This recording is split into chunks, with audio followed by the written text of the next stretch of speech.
एक दिन राजा के दरबार में एक व्यक्ति आया जिसके पास 2 गायें थीं। वह व्यक्ति राजा के सामने पहुंचा और बोला, महाराज, आपके राज्य में इतने विद्वान पुरुष हैं, आपके मंत्रिमंडल में इतने बुद्धिमान लोग हैं। मैं एक साधारण सा प्रश्न पूछना चाहता हूं। क्या आप मुझे यह बता सकते हैं कि इन 2 गायों में मां कौन है और बेटी कौन? राजा ने दोनों गायों का ध्यानपूर्वक निरीक्षण किया। उसने देखा कि दोनों गायें बिल्कुल एक जैसी थीं। रंग, आकार और स्वभाव में कोई अंतर नहीं था। राजा की समझ में नहीं आया कि मां कौन है और बेटी कौन।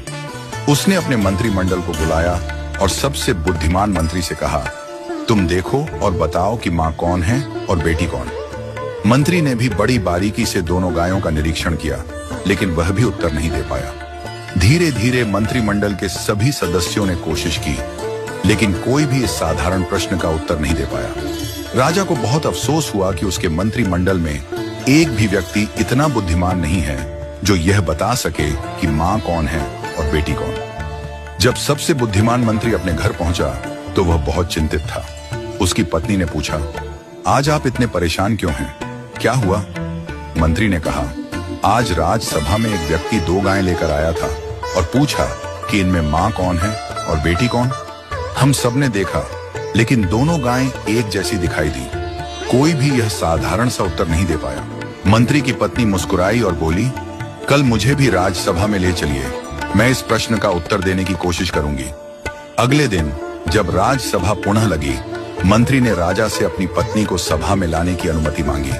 राजा ने अनुमति दे दी। मंत्री की पत्नी को बुलाया गया और दोनों गायों को भी सभा में लाया गया। मंत्री की पत्नी ने कहा, महाराज, मुझे एक अवसर दें। उसने दोनों गायों के सामने घास के एक एक टोकरे रखवाए।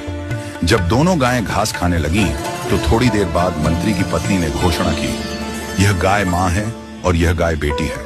वह व्यक्ति जो गायें लेकर आया था, उसने तुरंत सहमति जताई और कहा, आपने बिल्कुल सही पहचाना।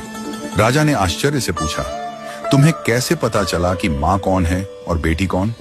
मंत्री की पत्नी ने समझाया, जब मैंने दोनों के सामने एक जैसा घास का टोकरा रखा, तो जो बेटी थी उसने जल्दी जल्दी अपनी घास खा ली और अपनी मां के टोकरे में भी खाने लगी। दूसरी ओर मां ने घास खाने की गति को धीमा कर दिया, आराम से खाने लगी। एक मां ही इतनी निस्वार्थ होती है कि खुद भूखी रहकर भी अपनी संतान को खिलाती है।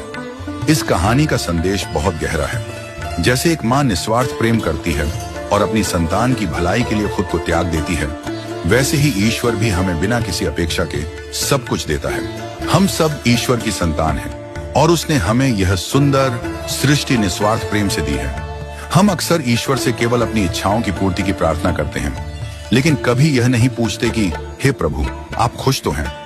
जिस तरह हमें अपने माता पिता का सम्मान करना चाहिए, उनसे बातचीत करनी चाहिए और उनकी खुशी का ध्यान रखना चाहिए, वैसे ही हमें ईश्वर से भी संवाद बनाए रखना चाहिए। यदि हम अपने माता पिता से दिन में बस एक बार पूछ लें कि आप खुश तो हैं, तो उनके आशीर्वाद से हमारे जीवन में कभी दुख नहीं आएगा। पूजा पाठ या मंदिर जाना जरूरी नहीं, लेकिन माता पिता और ईश्वर से संवाद हमेशा बना रहना चाहिए। उनका प्रेम और आशीर्वाद हमारे जीवन को खुशहाल और समृद्ध बनाएगा।